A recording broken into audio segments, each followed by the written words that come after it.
I am the Tofu Golem. Please enjoy the video. In this video, I will explain how to play the Slosher in Splatoon 3.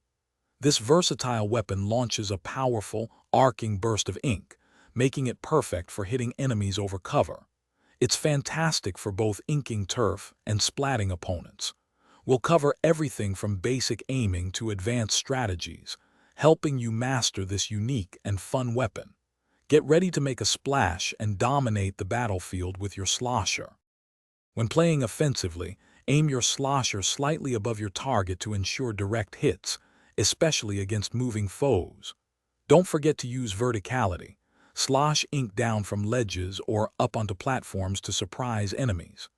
Your sub-weapon, like a suction bomb or burst bomb, can set up easy splats or flush out opponents. Practice these combinations to become a formidable force on the battlefield.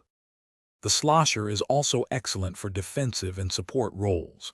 Its wide ink spread allows you to quickly ink turf, securing vital map control for your team. Use this to create safe zones or block enemy advances.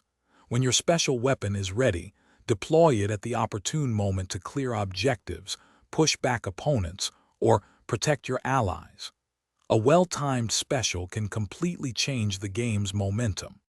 For advanced Slosher play, focus on optimal positioning. Stay close enough to land your powerful shots, but avoid getting too close to fast-firing weapons. Anticipate enemy movements and lead your shots to catch them off guard, especially when they're trying to escape. Regular practice in the training room will refine your aim and movement, making you a truly unpredictable and dangerous Slosher player. Keep sloshing. Thanks for watching. Consider subscribing if we helped you today.